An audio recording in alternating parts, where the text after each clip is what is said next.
Buenas tardes, señoras y señores, programa Calle Libertad, y hoy tenemos con nosotros a Lorenzo Alonso de la Sierra. Programa súper interesante porque vamos a hablar un poquito de su vida, pero sobre todo vamos a hablar de patrimonio, vamos a hablar de las cosas de patrimonio, de arte, de imaginería, de pintura, de arquitectura que tiene Cádiz, que es mucho y muy importante. Lorenzo, muchísimas gracias por venir al programa. Muchas gracias a ti, buenas tardes. Bueno, Lorenzo, tú y yo somos de la calle Libertad, que es el que da el nombre al programa. Tú además has vivido allí, ¿hasta qué edad viviste? Hasta los 30 años, sí. Hasta los 30, la mitad de la vida. La mitad de la vida. La mitad de la vida. ¿Qué recuerdo? Porque tú eres de otra generación que yo, pero yo tengo algunos recuerdos de lo que era la plaza, el entorno. ¿Qué recuerdas tú de tu infancia, por ejemplo? ¿Qué pasaba por allí? Claro, ese es el mundo mágico de la infancia que siempre nos va a acompañar.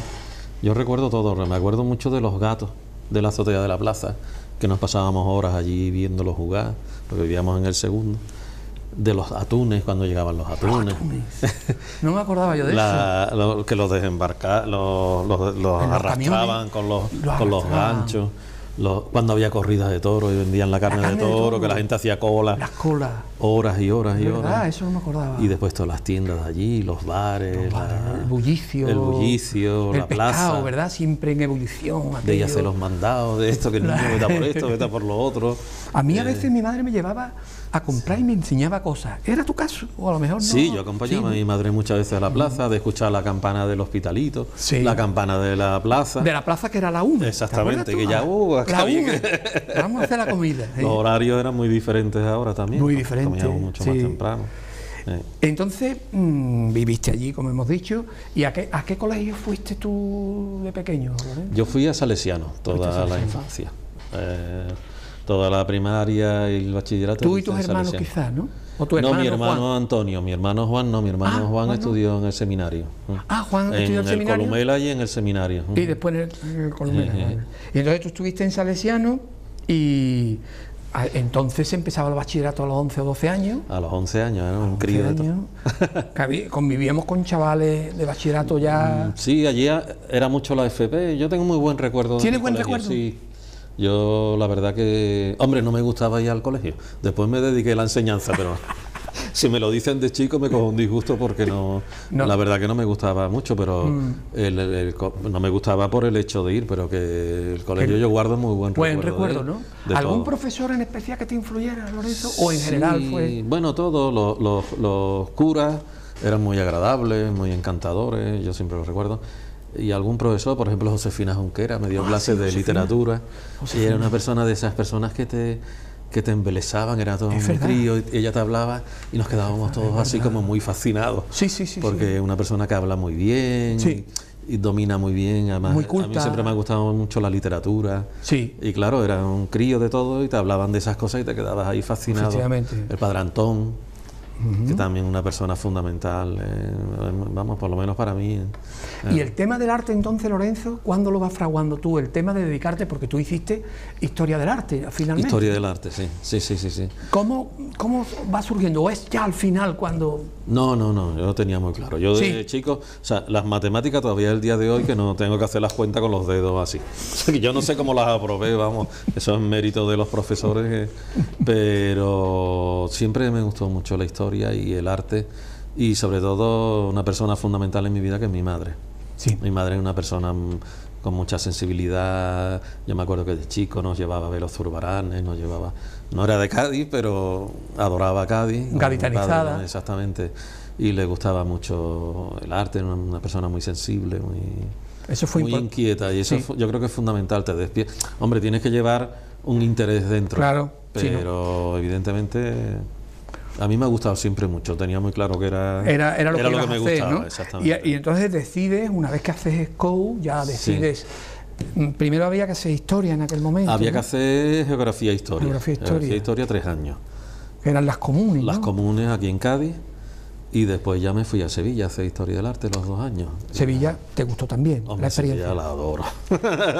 Yo a Sevilla la adoro, me gusta muchísimo. Me parece, es mi segunda ciudad.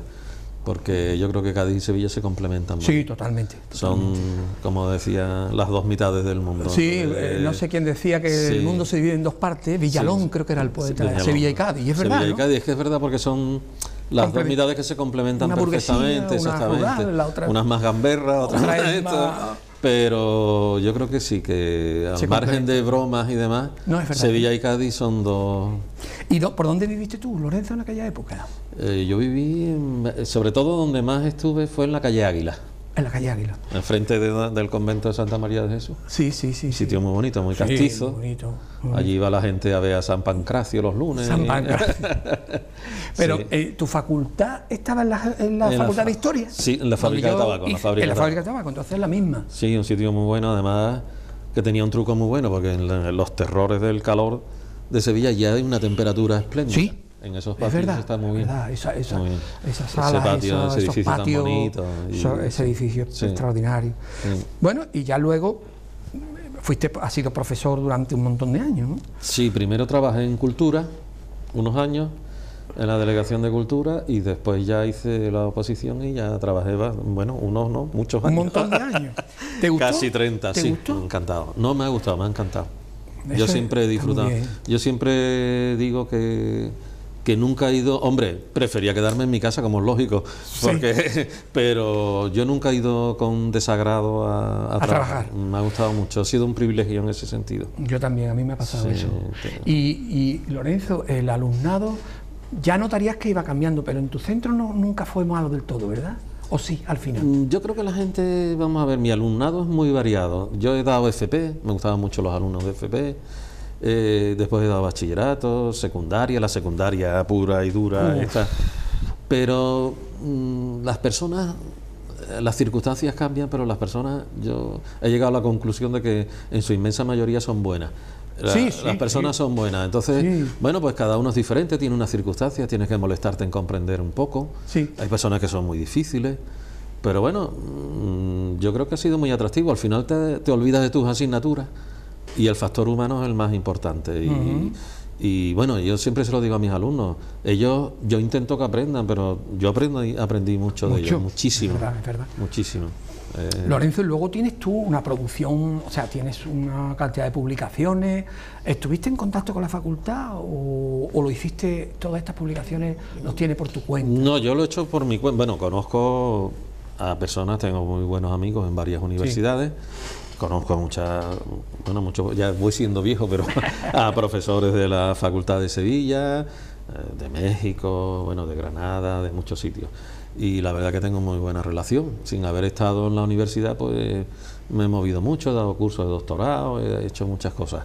Y bueno. ¿Y cómo empezó tú? Porque tú tienes una producción importante y yo creo que no me atrevo a calificar porque no conozco el resto, ¿no? Pero la tuya es muy importante sobre el patrimonio de Cádiz. Has estudiado los retablos de las iglesias, los retablos neoclásicos, has estudiado al Nazareno, has estudiado en general el patrimonio junto con tu hermano Juan, también tiene varias publicaciones. Una labor apasionante, ¿no, Lorenzo? ¿Cuándo empiezas tú ahí? Bueno, inmediatamente que se acaba la carrera ya se empieza. Hombre, tú sabes que los que somos de letras, pues nuestro...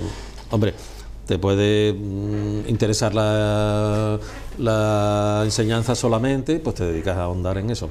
Pero si te gusta investigar, inmediatamente hay que empezar. Entonces tú ves tus primeras publicaciones y dices, ¡ay, Dios mío! Pero ya poquito a poco pues se va. Siempre hay que autocriticarse.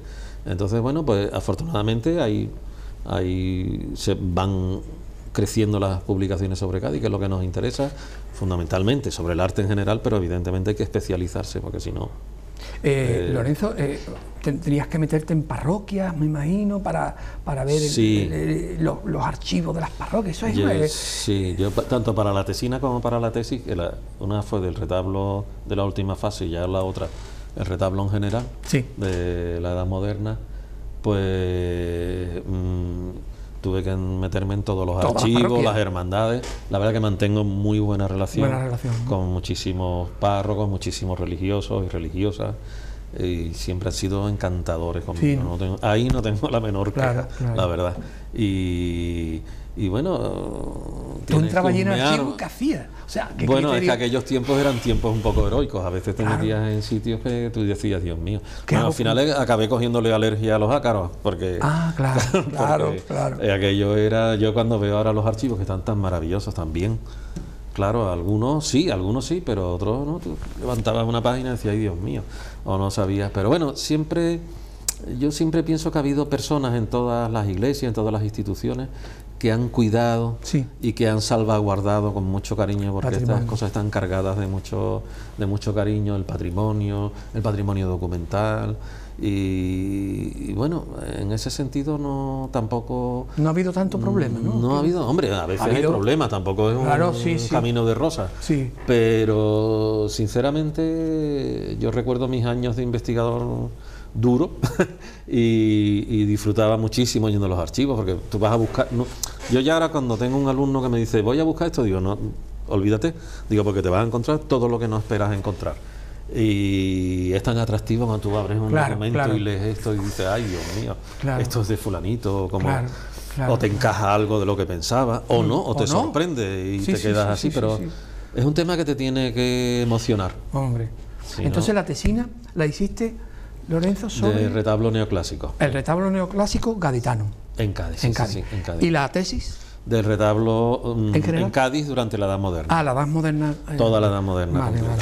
Y ya volví a meter de la última fase. Vamos metiendo, si quieres, por ejemplo, el retablo neoclásico, que hay que decir, bueno, que el neoclásico, porque nos ven espectadores de todo tipo y a veces necesitamos un poco explicar. El neoclásico sería la vuelta a lo clásico, pero estamos hablando ya del siglo XVIII, XIX, etcétera. ¿Qué encuentras tú en el neoclásico gaditano, en el retablo?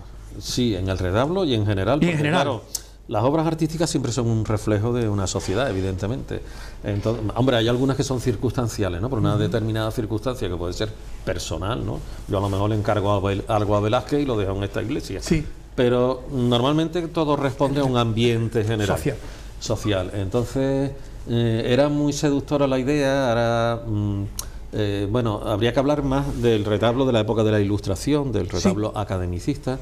Entonces es un momento en el que se está preparando nuestro mundo, como bien sabe todo el mundo, es decir, ese momento en que la Ilustración empieza a cambiar todo el antiguo régimen, se abren las mentes, se empieza a buscar un mundo feliz, un mundo en el que las personas puedan disfrutar, y entonces, claro, el arte también se ve afectado, cuando surge la enseñanza arreglada, y cuando se considera el barroco como algo irracional, algo que con lo que nosotros no estamos de acuerdo, pero bueno, ellos lo consideran lógico, así. Era algo irracional, algo más sentimental, dirigido a los sentidos, efectivamente, a la pasión.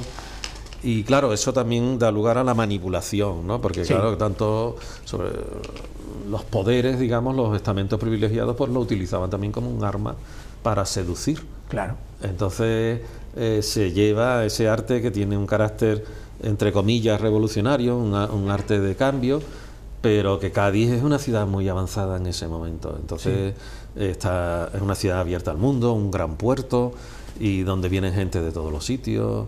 Incluso se consideraba que había que actualizarla. Los propios gaditanos dicen que hay que cambiar las cosas, que hay que ponerse a la moda, que les da vergüenza no estar a la moda. Y tenemos un conjunto de retablos de esa época extraordinario, espectacular, absolutamente espectacular. ¿Quieres que hablemos de alguno en especial? ¿O de dos o tres? Bueno, hay varios conjuntos muy importantes. Yo creo que el del Rosario, la iglesia del Rosario y la Santa Cueva, aunque no tengan vidas independientes, están muy vinculadas a Valdeíñigo, al Marqués de Valdeíñigo, pues evidentemente es un conjunto de una calidad espectacular. Hay Torcuato Cayón, que es el autor de la inmensa mayoría de los retablos, pues, como se dice, hecho el resto, ¿no? En diseño, Lorenzo, vamos a aclarar lo que es un retablo. Porque yo sé que entre nosotros sí, lo sabemos, sí es así, es verdad. Un retablo, para el gaditano que no está viendo, es un soporte arquitectónico que puede ser desde un marco solamente o para una imagen. Bueno, es un altar. Un altar. Un altar que lleva un soporte arquitectónico para un conjunto iconográfico, es decir, para una serie de imágenes, una o varias, que pueden ser de diferentes materiales, pueden ser pinturas, pueden ser esculturas, y ya después de todos los materiales que se quiera. Exacto. Entonces, una estructura que puede ser súper simple o súper compleja. Exactamente. Y estamos hablando del Rosario, que es un retablo extraordinario, sí, con un autor, Torcuato Cayón. Torcuato Benjumeda. Benjumeda, sí, que es una figura importante en la ciudad. Para Cádiz es muy importante porque él, además de retablo, hizo muchos edificios emblemáticos. Exacto. Entonces, claro, Cádiz tiene de esta época una arquitectura muy potente, muy potente, y además se le lavó la cara a muchos edificios que eran muy barroquizantes. Si nosotros viéramos un edificio del siglo XVIII de verdad de barroco, no lo conocíamos. Claro. Primero no eran blancos, claro, no tenían los cierros de madera. ¿Cómo eran los cierros, Lorenzo? Los cierros eran de hierro. De hierro. ¿Pero eran estaban jaulones, cerrados realmente? Sí, jaulones de hierro de estos. Había muchos guardapolvos de tejaroces, de pizarra. ¿Nos queda alguno? Sí que quedan. Mira, de estos tipos jaulas hay en la propia calle Ancha, esquina con San José. Hay una casa que tiene, que todavía las conserva. Efectivamente. Y de pizarra no me digas dónde están, pero los hay. Los hay. Hay un dibujo muy bonito de Delacroix, de la Casa de las Cuatro Torres, y aparecen todos los balcones con los tejarones de pizarra. ¿Dónde está ese dibujo? ¿En algún museo? ¿En alguno? ¿Te acuerdas? Bueno, si no... No lo sé. Eso lo publicó César Pemán. Me parece que está en el Louvre. El Louvre, sí. Vale. Bueno, entonces es en esta época neoclásica cuando se reforman las casas, como estabas diciendo, intentan hacerlas neoclásicas de un barroco previo, sí, y los cierros surgen en este momento. El cierro que nosotros vemos es del siglo XX, de principios del siglo XX. Vale. Pero se descarga, o sea, ellos lo que querían era descargar de adornos, estaban pintadas, sobre todo con almagra, igual que las torres estaban pintadas muchas fachadas, las piedras ostioneras que tanto se saca, que eso no se veía nunca jamás en la vida, estaba encalada, teñida, con las llagas pintadas. Era una cosa, tenía que ser muy llamativa. Yo siempre soy partidario de coger alguna y restaurarla y... Ver cómo era, ¿no? Sí, porque es una pena porque ahora las intervenciones son muy agresivas, sí, porque se pica profundamente, pero normalmente hay muchas que tienen cal sobre cal, que yo pienso que si se hurgara un poquillo, pues se podía sacar la policromía original ahí abajo. Claro. Entonces había una policromía, es decir, casas de todos los colores a lo largo de toda la ciudad. Muy llamativa. Es una ciudad que llamaba mucho la atención al viajero, además era muy limpia, muy aseada, con un comercio muy elegante. Sí, todos los cronistas lo reflejan. Siempre fue muy gamberra, muy divertida, mucho de fiesta, de broma. White, ¿te acuerdas de Blanco White? Su padre decía que no lo dejaba venir a Cádiz, era de Sevilla. Era una ciudad de perdición. Había teatro y era libertino. A saber de lo que podía enterarse. A saber lo que entendían ellos. Bueno, sí, no sé si va a decir algo. No. Bueno, estábamos con el Rosario y, hombre, a mí me gustaría tratar una auténtica joya que has mencionado tú, que el otro día hablando por teléfono decíamos los dos que tendría que haber cola ahí, porque es una verdadera joya desde todos los puntos de vista del arte, que es la Santa Cueva. Coméntame lo que tú... Mira, la Santa Cueva es un edificio, es un conjunto arquitectónico. Yo creo que es fundamental, porque estábamos hablando de ese momento de cambio tan importante para el mundo, porque en realidad lo que nace es nuestro mundo. Ya después viene la revolución industrial y lo remata. Y bueno, ya había empezado. Pero es un monumento que muchas veces se ha visto como un monumento de progreso y no es así. Es un monumento hecho por una mentalidad ultraconservadora, como es el padre Santa María, Marqués de Valdeíñigo. Es un hombre jesuítico que no soporta que se haya suprimido la Compañía de Jesús y que toda la Santa Cueva es un canto al antiguo régimen, es un canto a las tradiciones que él, afortunadamente para él, no vio cómo cayeran rápidamente, pues si no, bueno, se muere, exactamente, porque claro, no podría, lo entreveían pero no sabían que iba a acabar así. Pero curiosamente ese conjunto está concebido con una estética renovadora. Fíjate. Claro, porque está a la moda, él quiso hacer algo a la moda y sobre todo estaba rodeado de amigos que muchos de ellos eran ilustrados.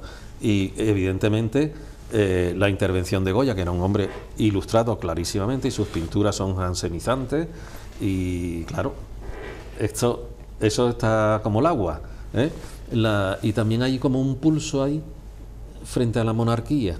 Porque, claro, la monarquía es la que había expulsado a los jesuitas y él tenía eso dentro y quiere hacer algo, pero curiosamente muchos de los grandes que trabajan para la monarquía trabajan para la Santa Cueva.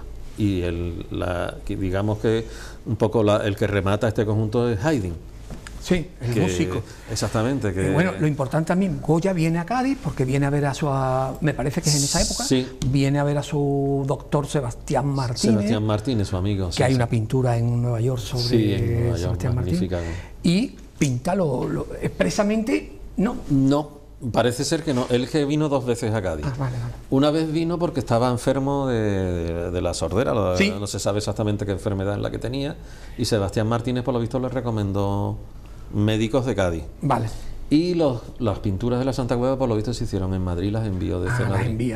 Las envía desde Madrid. Porque no son frescos, están pintadas son lienzos. En lienzo. Son lienzos. Y de hecho hay un detalle curioso, porque cuando fueron a Madrid a restaurarse en el Prado, se comprobó que estaban pintadas un poco más grandes, o sea que él no conocía exactamente la medida no le dieron bien las medidas del sitio. En cambio, las otras 2, que son de otros 2 pintores de corte, sí están exactas, o sea que deben de ser posteriores porque ya se corrigió ese error. Lorenzo, nos quedan 3 minutos solamente. Entonces, ¿tú qué le dirías al gaditano? Por supuesto le diríamos los 2 que fueran a la Santa Cueva, los que no la conocen porque van a alucinar, pero ¿qué le diría? Que se fijara en los Goya, lo hemos comentado, ¿y qué más? ¿En qué yo le diría que se imagine, que se traslade. Yo siempre me gusta cuando alguien lo visita, que se traslade a esa época, que no lo juzgue con los ojos de hoy, que lo juzgue como una persona de aquella época y que vea cómo todo tiene un sentido, que le vaya preguntando a las cosas por qué son así. Porque hay una capilla tan austera abajo y una capilla tan rica arriba, es la penitencia y el regalo de la Eucaristía. Es decir, es todo un canto a lo que es, bueno, pues la clave de la ideología del catolicismo. El catolicismo. Es decir, a través de los sacramentos y salvación. Vas a conseguir la salvación. La gloria. Y ese gran palacio es el palacio de lo máximo, que bueno, pues que es la Eucaristía, vamos, el palacio en la máxima expresión. Y la parte de arriba es un poco la gloria, porque es una maravilla, ¿no? O sea, la planta elíptica. Es curioso porque lo que se hace en España en esta época, la arquitectura ilustrada es absolutamente barroco romano. Es una cosa que podría... En Roma sería una capilla de Bernini. Pero porque claro... La planta elíptica es barroca, ¿no? Claro, es barroca 100%, esos relieves... Pero claro, aquí nos habíamos metido en otro mundo, que es el mundo del retablo, el mundo castizo. El mundo de algo que es muy profundamente... Bueno, el retablo no es español exclusivamente, pero sí que arraigó mucho. Y entonces, bueno, pues esa contraposición, pues se puede llegar alguien a San Francisco, ve esos retablazos impresionantes, y vas al Rosario y se encuentra ese cambio. Por ejemplo, una buena... Sí. Bueno, vamos a continuar un segundo programa, Lorenzo, porque la verdad es que la materia lo merece, ¿no? Y bueno, pues de momento nos despedimos, pero que sepan ustedes que va a haber una segunda parte del programa Calle Libertad, y hasta entonces, buenas tardes.